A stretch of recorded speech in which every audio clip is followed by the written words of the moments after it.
Hey y'all, Haley and Hugo here with the Canine Pack in Hillsborough, North Carolina. This is day 4 of Hugo's training. So I wanted to show you a little bit more about how the e-collar is layered over the commands that Hugo's been working on and how he starts to understand what it means and how to turn the pressure off. And that way we can work up to using the e-collar to correct for non-compliance of commands that he knows. But first we have to teach him to understand the e-collar pressure and how to make it stop and what the words mean. So the first 3 days of his training, Hugo has been hearing commands and then being lured into the right position to start with and then being rewarded. And then the next step was hearing the word and then being giving a lure and starting to use pressure to get his body in the right position. So leash pressure and leash guidance to get him in the right position and then getting a reward.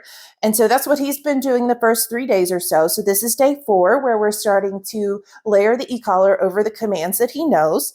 So that means he'll hear a word and I'll give him e-collar pressure until he is doing the word that he's supposed to be doing. And then I'll let off the pressure and he starts to understand, oh, this is what this feeling is. This is how I turn it off. When I hear this word, I have to do this action in order to make the e-collar stop. And that's how we work up to obedience with the e-collar. So this drill is to work on recall, to work on the place command, and to work on the down command. So that's what all 3 of those things will be incorporated into this drill. So I'm going to hold this up and you should be able to see the red light when I'm pushing the button. So you'll know when he's feeling the stimulation, and he's working at a 4 on the small e-collar for small dogs. He's a pretty sensitive guy, so he's pretty responsive to it. So let's see how he does. Hugo, come. Little leash pressure. Place, down, good. So I'm giving him leash guidance still if he needs it, and that was that little bit of tug when he wasn't sure if he was supposed to get up or not. Also, when I bend down and take a step backwards, I'm using my body to call him towards me so he knows where to go. I might step towards him when he gets near the place cot, and that's kind of an indicator that he needs to slow down and stop. So helping him as much as I can, giving him lots of guidance while he's starting to learn and understand this new tool. No, down. So no big correction. He's just like, this is day 4 of training, just giving him e-collar guidance, and he figured it out really quickly what he was supposed to be doing. Let me turn this around so you can see again.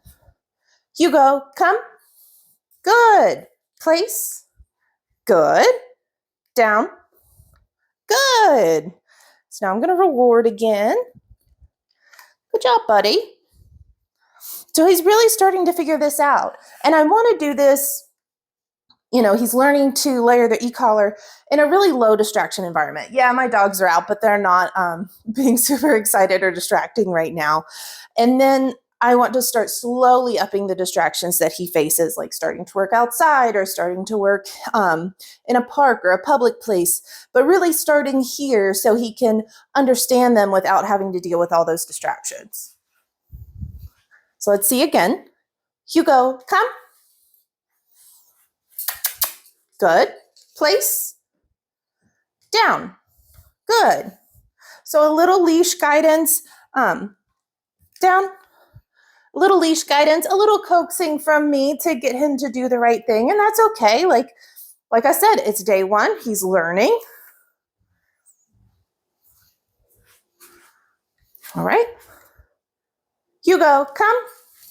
Place. Good. Down. I'm also using my body to get him in the right place. So if you saw, he was kind of veering that way and I stepped this way, and that got him to come right on in. So if he were to veer that way, I would step this way to hopefully get him to come into the right position. So helping him and giving him guidance and direction whenever I can in this stage so he learns the e-collar. So this is just the first step in layering the e-collar over the commands that he knows. This isn't how we use it forever.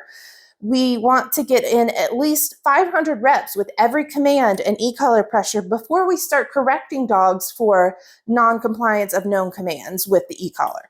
So it's not just putting the e-collar on and pressing buttons when your dog doesn't do what you say. There's a lot more that goes into it, and how we layer the pressure of the e-collar over the pressure of the leash so the dog really understands and it has direction. Because the e-collar doesn't have direction until you give it to the e-collar. So that's what we're doing here, and we'll start slowly backing off of the pressure. Like, I'll come over here and I'll just press and hold until he's committed to coming towards me. And then I'll press and hold until he's committed to getting on the place cot. And I'll press and hold until he's committed to laying down, and start backing off that pressure to where I'm just saying, come, place, down, and tapping when I do that. And then after that, in those 500 reps through those phases, I'll move on to correcting for non-compliance of a known command.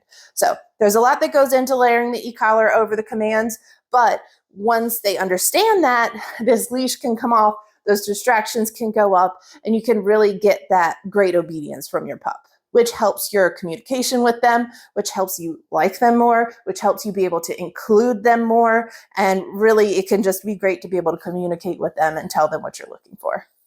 Thanks for watching.